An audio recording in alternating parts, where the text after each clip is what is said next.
My channel. நம்ம சேனலை first time பார்க்குறீங்கன்னா பிங்கி ரோஸ் கிரியேஷனுக்கு சப்ஸ்கிரைப் பண்ணிக்கோங்க. அப்படியே பக்கத்தில் இருக்கிற பெல் பட்டனை ப்ரெஸ் பண்ணிக்கோங்க. அப்போ தான் நாங்கள் அடுத்தடுத்த போடுற வீடியோ உங்கள் நோட்டிஃபிகேஷனில் வரும்.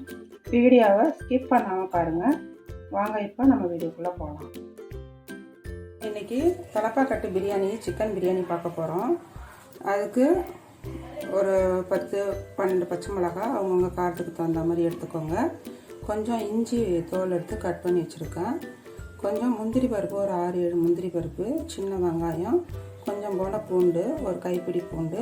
இப்போ நம்ம இது எல்லாத்தையும் அரைச்சிக்குவோம். குறன்னு இருந்தாலும் பரவாயில்லை. இப்போ நம்ம இதை அரைச்சி எடுத்துக்கலாம்.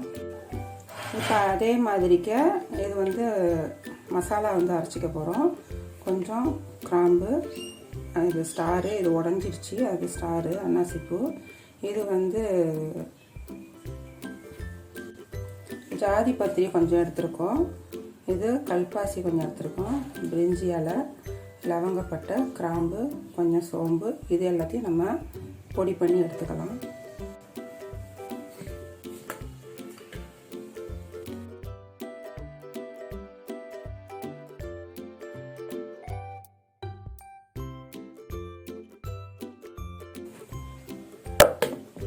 இப்போ இதை அரைச்சி எடுத்துக்கலாம். இப்போ இந்த மாதிரி அரைச்சி எடுத்துருக்கோம். இந்த மாதிரிக்க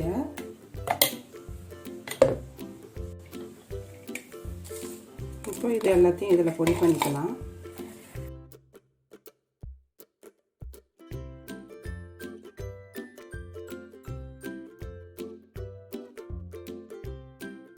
இப்போ பொடி பண்ணியாச்சு.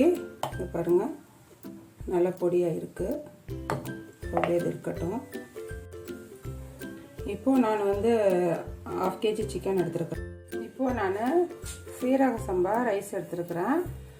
2.5 டம்ளர் எடுத்துருக்கேன் கிளாஸு.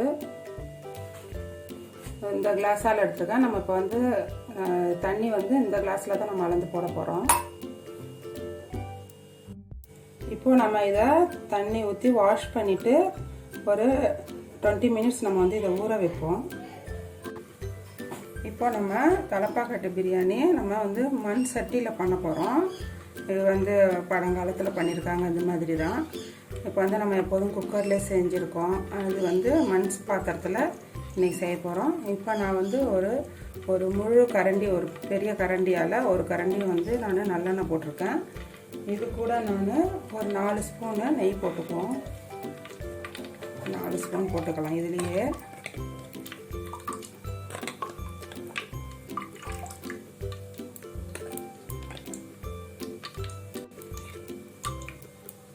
இப்போ இது நல்லா சூடாயிட்டு நம்ம அரைச்சோம்ல அந்த இஞ்சி, பூண்டு, ஆனியனு, அது எல்லாம் அந்த பேஸ்ட்டை இதில் சேர்த்துக்குவோம்.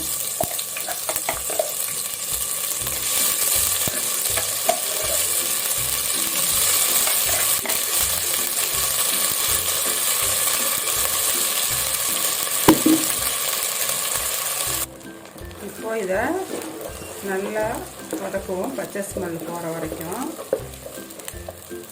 இது திண்டுக்கல்லில் தான் ரொம்ப ஸ்பெஷல். இது ஆக்சுவலி இதை திண்டுக்கல் பிரியாணின்னு சொல்லுவாங்க, தலப்பாக்கட்டு பிரியாணின்னு சொல்லுவாங்க. தலப்பாக்கட்டு பிரியாணினாலே திண்டுக்கல் தான். இப்போது இது நல்லா பச்சை ஸ்மெல் போகிற வரைக்கும் நல்லா நம்ம இதை கிளறி விட்டுக்குவோம். பார்த்துக்கணும், இது டக்குன்னு அடி பிடிக்கும். ஏன்னா நம்ம எல்லாத்தையும் அரைச்சிட்டோம். அதனால்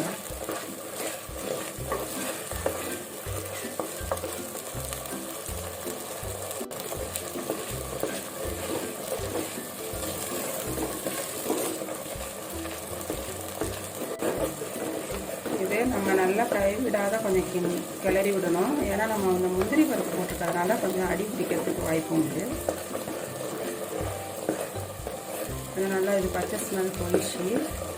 கொஞ்சம் நேரம் கொஞ்சம் நல்லா செவரட்டும். அப்போ நமக்கு பிரியாணி நல்லா கலராக கிடைக்கும்.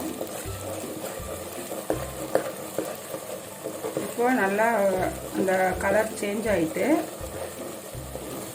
நல்லா கோல்டன் கலர் ஆகிட்டு இப்போ நம்ம அந்த பொடி பண்ணி வச்சது எல்லாத்தையும் இதில் சேர்த்துக்கலாம்.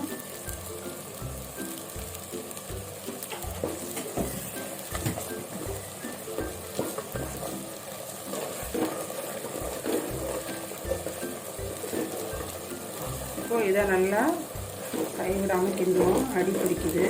ரெண்டாவது மண் சட்டி இருந்தாலும் அடி பிடிக்கும், பார்த்துக்கணும். இப்போ நல்லா கிண்டி விடுவோம்.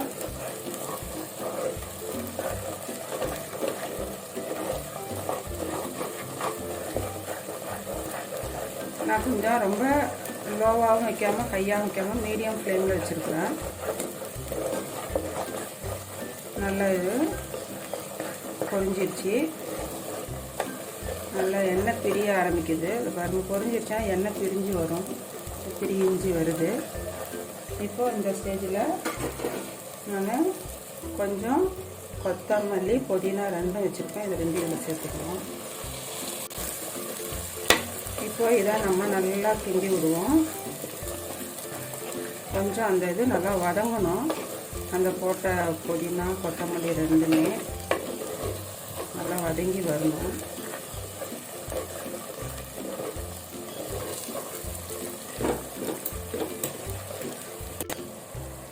இப்போ நான் இதில் தயிர் வந்து ஒரு 4 ஸ்பூன் போட்டுக்கிறேன். 2.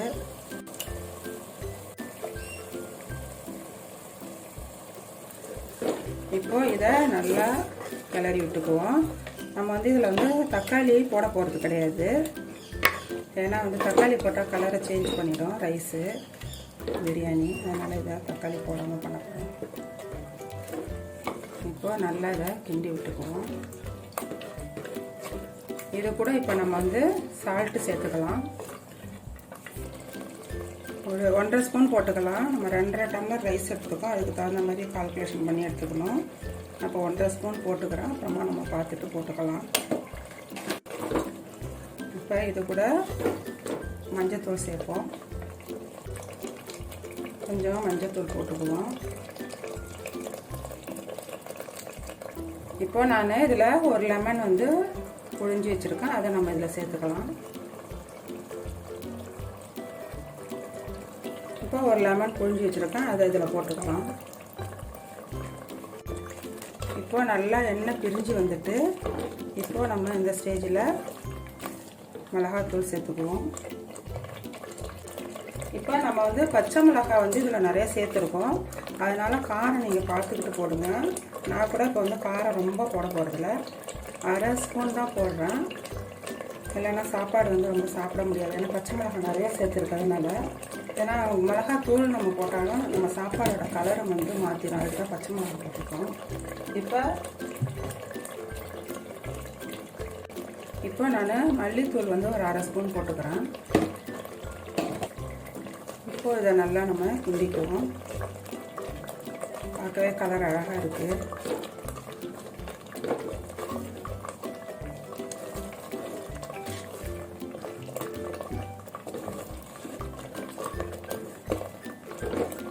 இப்போ நம்ம சிக்கனை வந்து இதில் போட்டுக்கலாம்.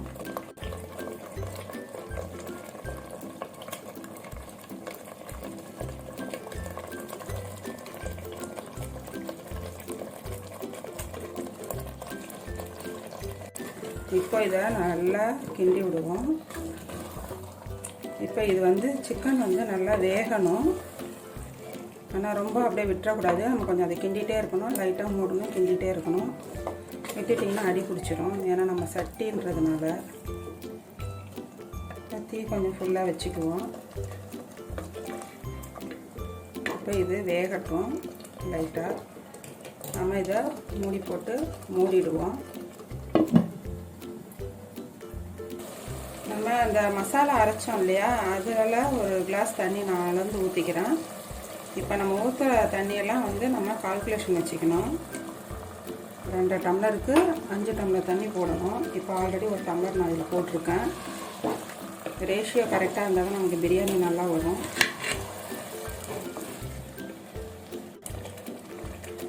இப்போ நல்லா கிண்டிக்குவோம். பார்க்கவே அழகாக இருக்குது பாருங்கள். நம்ம லிட்டு போட்டு மூடி வச்சுட்டு ரொம்ப நேரம் விட்டுறக்கூடாது. அப்பப்போ பார்த்து கிண்டி விட்டுட்டே இருக்கணும்.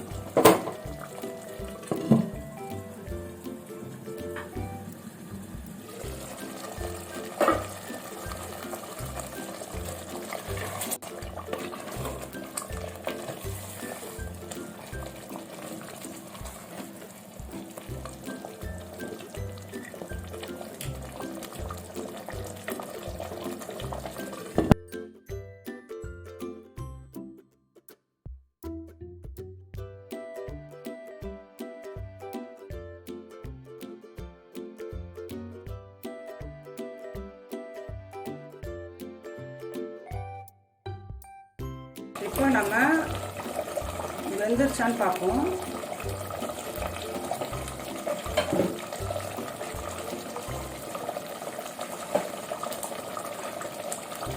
வெந்துருச்சு.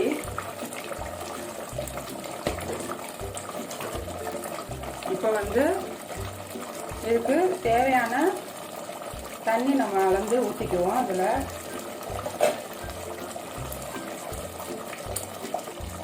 இப்போ நான் ஆல்ரெடி ஒரு டம்ளர் போட்டிருக்கேன். 2 3 4 போட்டுட்டேன். இது வந்து ஒரு டம்ளர் வந்து இந்த ரைஸை ஊற வச்சோம் இல்லையா, அந்த தண்ணி இதில் போட்டுக்கலாம். நம்ம இப்போ வந்து மண் பாத்திரத்தில் பண்ணுறதுனால நான் வந்து ஒரு 1/2 கிளாஸ் தண்ணி வந்து கூடுதலாக போட்டுக்கிறேன். ஏன்னா மண் சட்டி வந்து நமக்கு இறக்கி வச்சுட்ட பிற்பாடு நமக்கு இருக்கிற தண்ணியெல்லாம் வந்து ரொம்ப சுண்டி போயிடும். அதனால் நான் 1 கிளாஸ் தண்ணி போட்டுக்கிறேன். ஏன்னா 5 டம்ளர் தான் போடணும். 2.5 கிளாஸ் ரைஸுன்னும் போது 5 கிளாஸ் தண்ணி போடணும். நான் 5 கிளாஸ் போட்டுட்டு ஒரு 1/2 டம்ளர் எக்ஸ்ட்ரா போடுறேன். இது எதுக்காகனா இது மண் பாத்திரம்ன்றதுனால மிச்ச பாத்திரம் வந்தால் நீங்கள் சேர்க்க வேண்டிய அவசியம் இல்லை. இப்போ வந்து ஃப்ளேம் வந்து நம்ம ஃபுல்லாக வச்சுக்குவோம். இப்போ இதை நல்லா கிண்டி நம்ம இப்போ இதுக்கு தேவையான உப்பு, ரைஸ்க்கு தேவையான உப்பு எல்லாமே நம்ம போட்டுடணும்.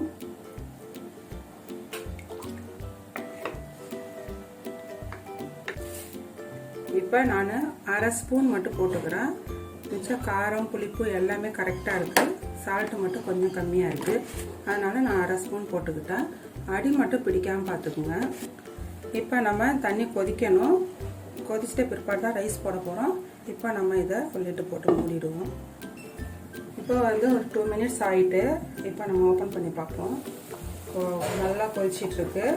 இப்போ வந்து நம்ம ரைஸ் போட்டுக்கலாம். இப்போ ரைஸை சேர்த்துக்குவோம்.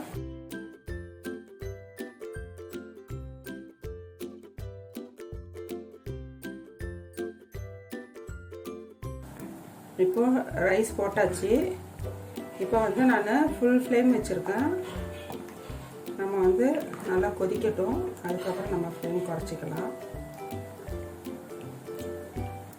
இப்போ நம்ம லிட்டு போட்டு மூடிடுவோம். இப்போ பார்ப்போம். நல்லா கொதி வந்துட்டுருக்கு. இப்போ நான் வந்து நல்லா கொதி வந்துட்டு இப்போ நான் வந்து சிம்மில் ஆக்கிட்டேன் அடுப்பை. இது மண் சட்டின்றதுனால வந்து நமக்கு அடி பிடிச்சிடும். கொஞ்சம் ஜாக்கிரதையாக பார்த்துக்கணும். ஸோ நம்ம சிம்மில் வச்சுட்டு நம்ம இப்போ அப்படியே தம்மில் போட்டுருவோம்.